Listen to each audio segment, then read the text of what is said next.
Welcome to Leah Hager Cohen, who is today's guest, the author of To and Fro.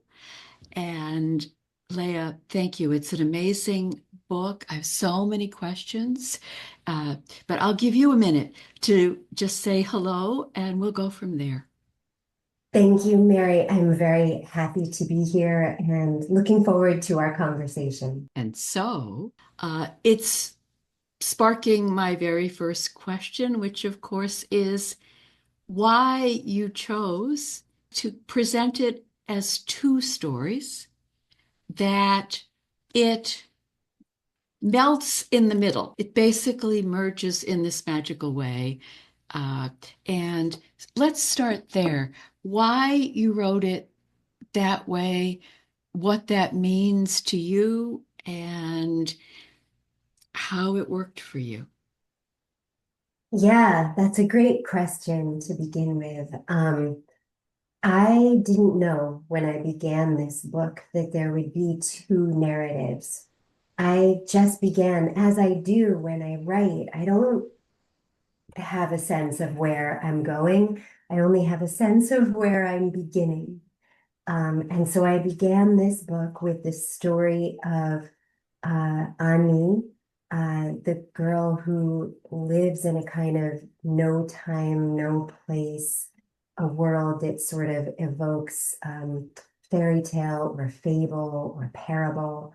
And indeed, her story grew out of or was inspired by a short parable by Kafka. And so I found myself writing in her voice, knowing she was on a journey, but not knowing where she was headed. And I wrote for a few months, and then I hit a wall as a writer. I felt stuck. I felt stupid. I felt like I wasn't up to the task of honoring her story. I didn't know how to keep going.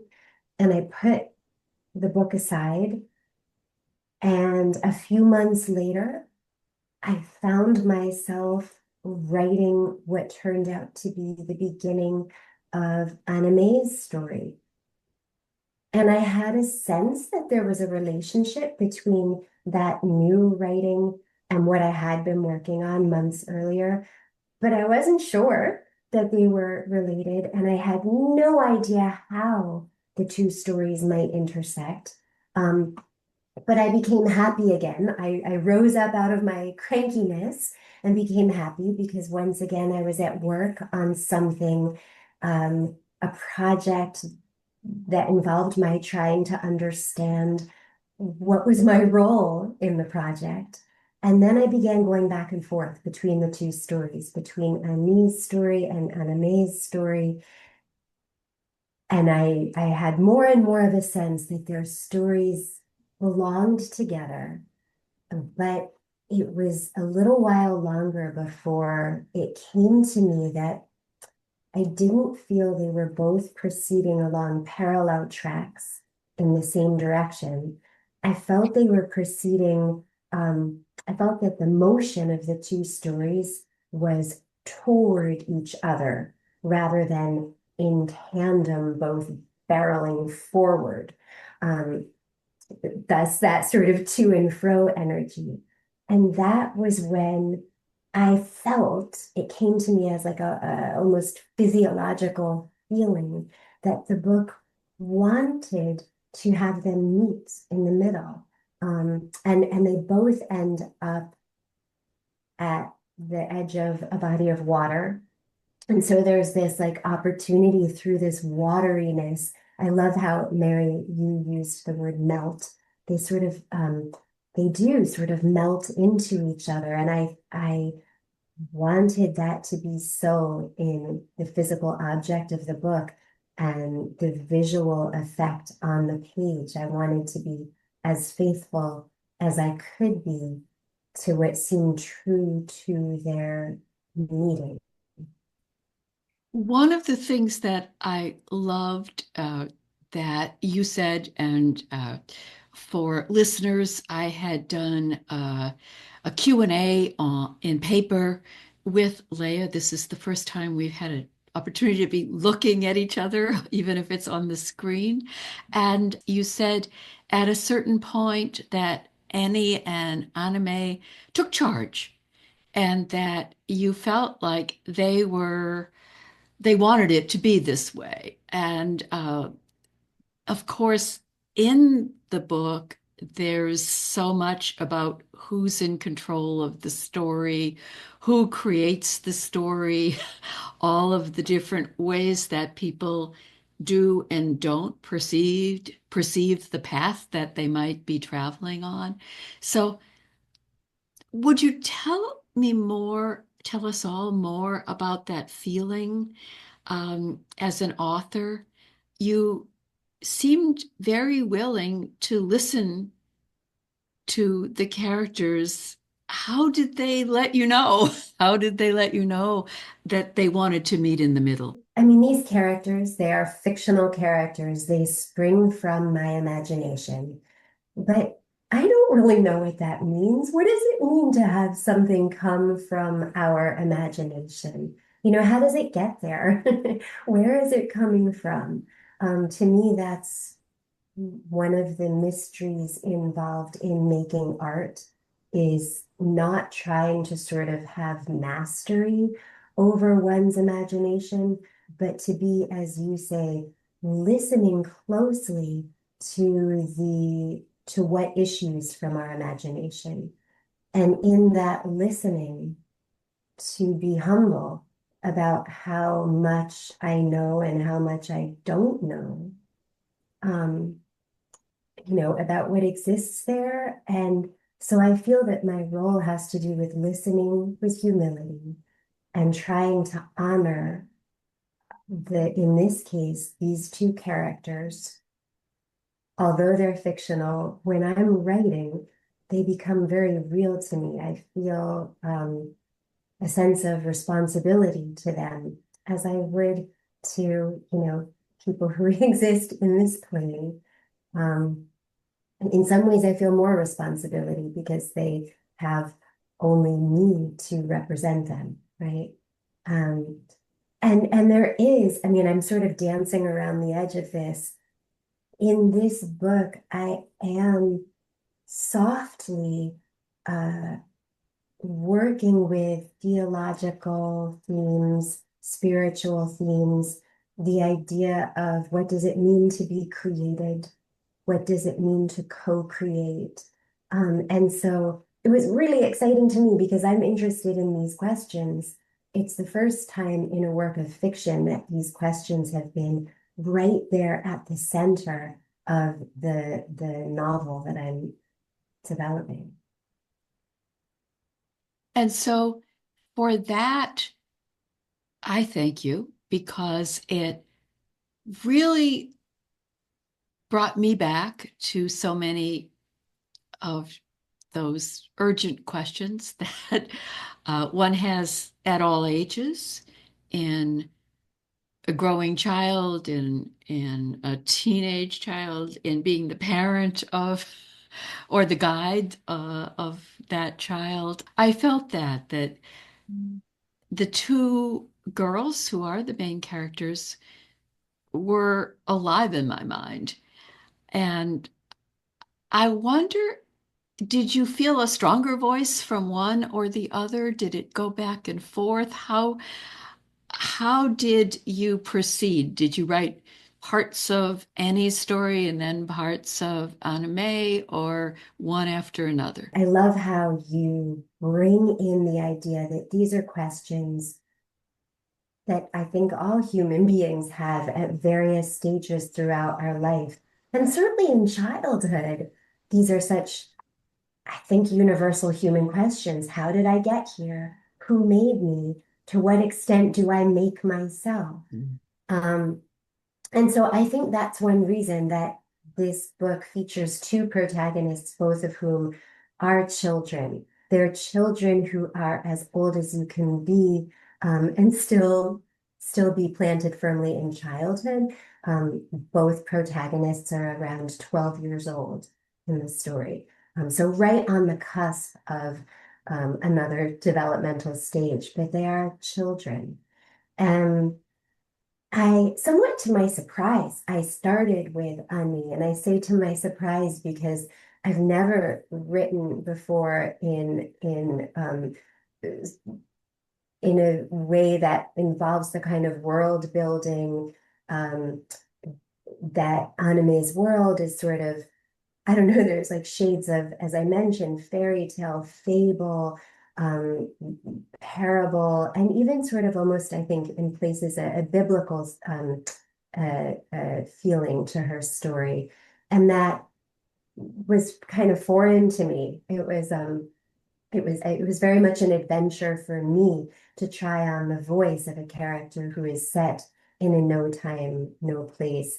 When I later began writing Anime's story, that flowed very naturally. I feel a kind of recognition um, for Anime and her childhood and her voice and her experiences.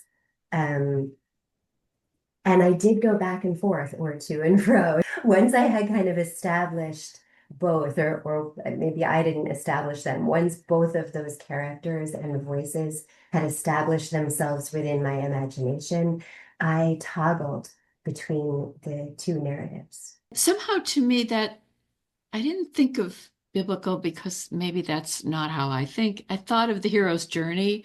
I thought this is a classic hero's journey arc, but where are the heroes? Uh, it's so fluid, and I come back to that word too. It feels so fluid, and I want more of all the people who you present, and yet I know that's not what you as the author wanted to bring. You wanted Annie and where she was going and what she was discovering in her past, as well as coming to terms with that. Or that's how I read it. You tell me if that's right or wrong. Or maybe you will tell me there is no right or wrong. Yeah, yeah, you understand already, I think, sort of the spirit from which I write. Even though I'm the author, I don't feel like it's up to me to say how the book should be read or how it should be understood or what a person should feel if they read it. Um, I like your use of the notion of the hero's journey, and certainly um, Annie's story is very much, a journey through space, through geography. Like literally, she gets on a bicycle and she's riding her bicycle in pursuit of or following a person, a figure who has been important to her. And she has her companion, which is this kitten. Um, and in some sense, she knows where she's going. In a larger sense, she doesn't know where she's going or why she feels compelled to go. And so you're right. Part of her journey forward in space involves almost intrusive thoughts or intrusive memories of her past. And there is this interior journey that she's on as well, which is trying to sort of make meaning of events that happened to her earlier in her childhood. I loved that you demand the reader, or maybe you just gently ask the reader to pay attention. Uh, it's not, the world building fantasy novel where it's a page turner. It's a beautiful, reflective journey of both interior and exterior events. And that was wonderful. And yet, when I turned over to the other side of the book and started anime, I couldn't put it down. I was up all night.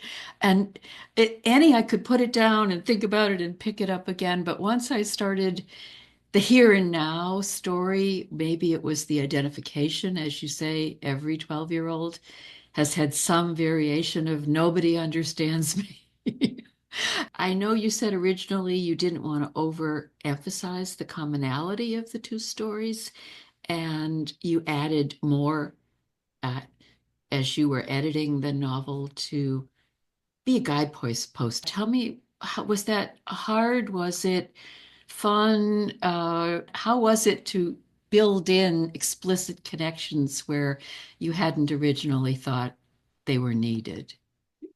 Yeah, so initially I had fun as the two narrative strands seemed to reveal to me as I was writing points of connection, echoes, rhyming actions, or sort of coincidental, even like turns of phrase. Um, my tendency is usually to be, you pointed out I'm fairly soft spoken. And I think on the page as well, my tendency is to resist making things too overt or heavy-handed. Um, it was my agent, who's my, very beloved, trusted agent and friend of 30 plus years. And he's an important reader for me. And he suggested that it might be, in his phrase, that if I could make more palpable, more legible for readers what was already spiritually obvious to me, it might make the book sort of more delightful for readers to be able to notice more of these connections and intersections and rhyming actions and coincidences between the two narrative strands. So it was just because I love and trust him so much that I did go back and try to amplify or sharpen, bring into greater relief some of the places where the two stories chime with each other or intersect. And through the writing process, it became clearer and clearer that what these two girls who exist in two different realities, what they have deeply in common is a sense that there is something that really can't be put into language, but something that they are longing to connect with, and that they feel, in fact, they already have a connection with this other, this invisible friend, or this, I mean, it's very difficult for both girls to have language, to have words for it, but there is a longing for something. And ultimately, that longing is what puts them in motion toward each other. Thank you. That's so beautifully put. And uh, it makes me think again, Leah, that what you achieved was so engaging and amazing writing about two characters who couldn't express themselves in traditional language to not just the people around them that they encountered or lived with, their family for anime and friends, but to themselves. But they had the longing and they had an incredible conviction that there was something else out there that they needed to move toward. The journal is, of course, not of course, but very ingeniously mirrored in the other story, and a particularly important companion, but not a live companion, but the companion that anime treasures and extends and grows and can't go to sleep without when she leaves it behind. And then the moment where she goes back to it after she's put it aside, when she is on the cusp of turning into a different person, and it doesn't mean anything to her. And when Annie opens the captain's journal and she can't read it, it doesn't mean anything to her. Were those in the your original writing, or was that one of the meeting points that you built in? You said something really important that you spoke of both characters having a longing for something that they can't express, backed by conviction. And I think that's, for me, that's a lot of the power and focus in the book is that it's not this wispy longing for something ineffable. It's a longing for something that they can't name, but that they have utter conviction exists and that they have felt. They feel it, even if they can't see it or name it. Um, the journal, it was in both stories from the beginning, but it's also true that I went back and sharpened the connections between the two books in hopes that readers would more easily recognize and grasp that it is the same book. I mean, it's described in very specific language in both of the narratives in a way where a close reader will see this has to be the same book.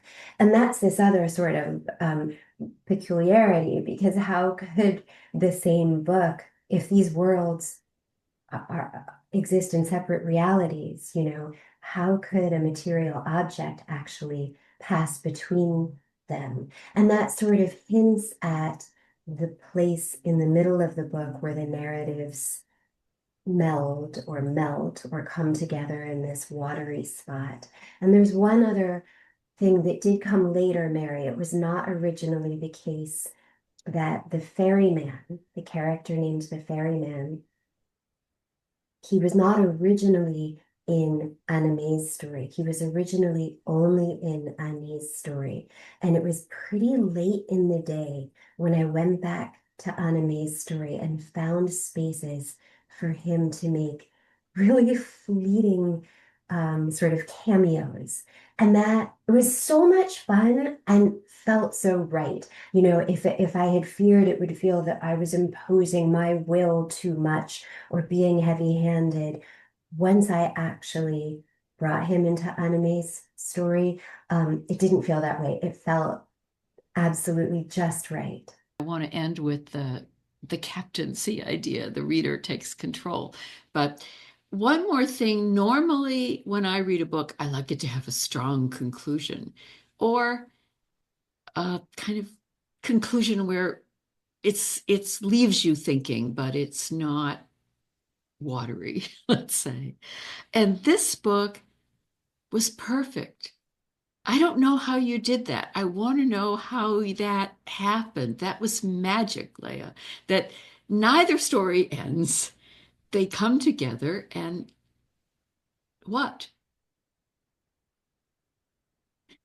Yeah, thank you so much. And you might be in the minority of readers who doesn't feel disappointed by the lack of, a strong, decisive conclusion.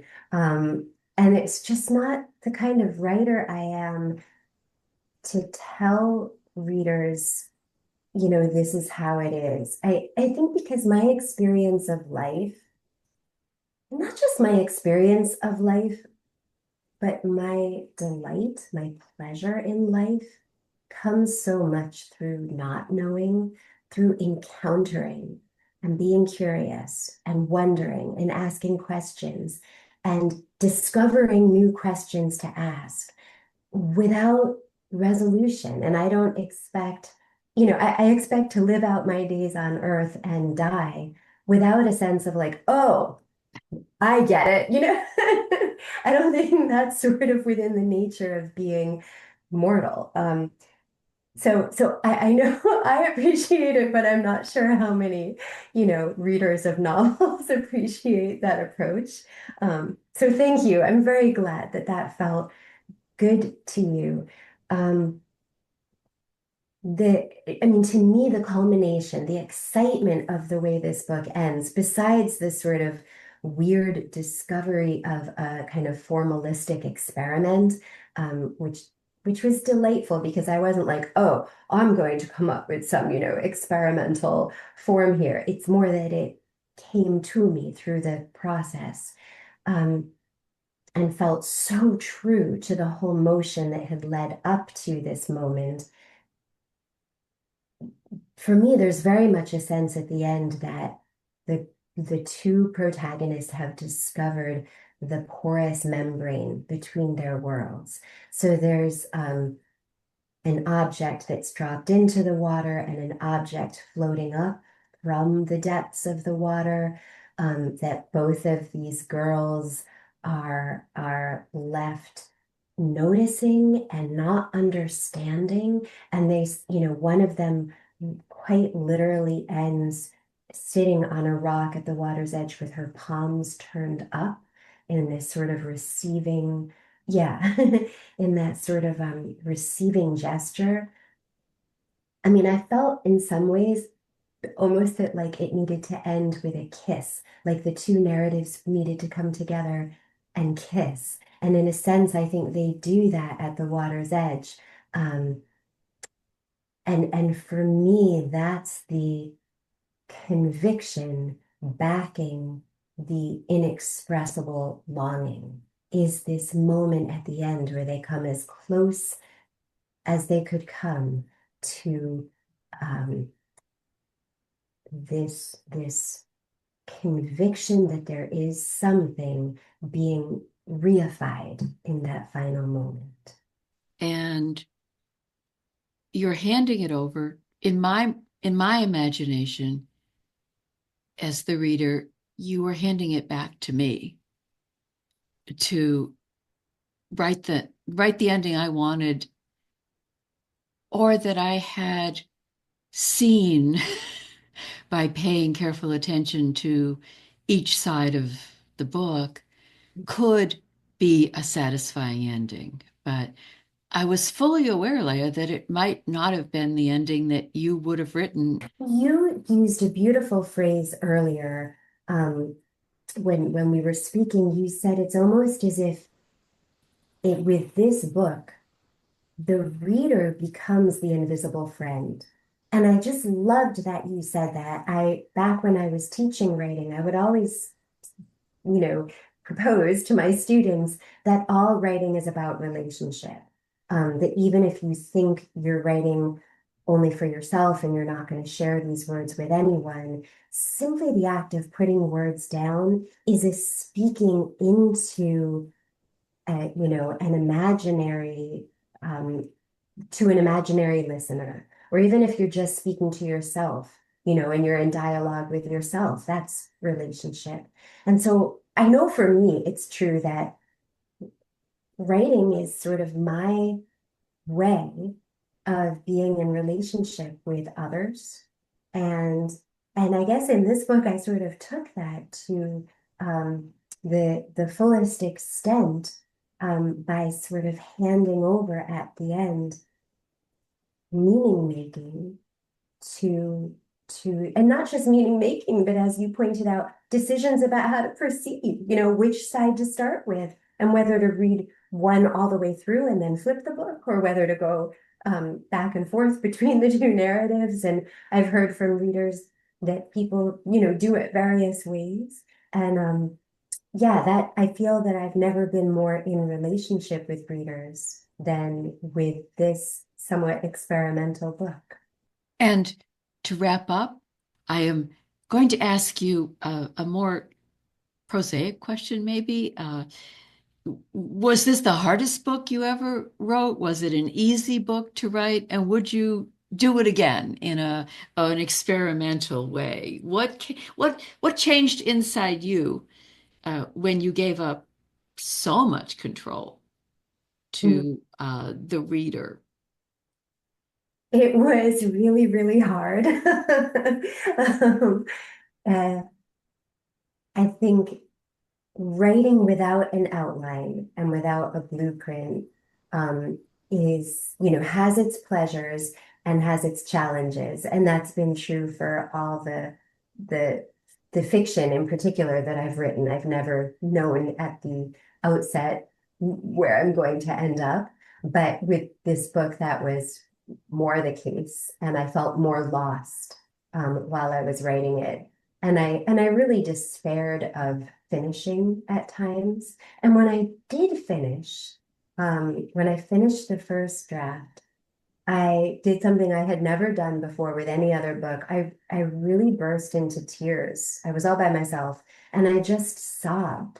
And it was not a bad feeling. It was kind of sobbing with um, maybe gratitude at having arrived. And I knew at that point it might be that no one else would ever read the book, but just having, if it was only ever Ani, Anime, and me, I had completed something that felt important. And would I do it again? Yeah, I would do, I would do it again. Um, it, but again, with humility, because uh, I don't feel that I'm a master of the art form, and I wouldn't want to, I wouldn't want to write from a place of feeling mastery. Um, as painful as it can be and as frustrating and um, as much as it can cause me to feel great self-doubt, I wouldn't want it any other way. It feels true to, I mean, you use the word open, like an open book. It made me, when you use the word open, I thought, yeah, like actually the real rightful form for to and fro would be to not put it on a shelf closed, but just to have it always open. Um, and I think that's something I need to feel as a writer is a sense of openness to whatever's going to happen without my knowing. And that's so powerful. And I can say for at least one reader, it's always going to be open in my mind. So many, many thanks, Leah, for to and fro and for handing the captaincy of the story, as you put it, over to your readers and giving them permission to start anywhere, go anywhere on this journey inside the covers and figure out for themselves what happens. If there is a next chapter, they're going to be writing it. I love that. Thank you, Mary. You're my ideal reader. It's been a pleasure. Leah Cohen, to and fro. Bye. Thank you.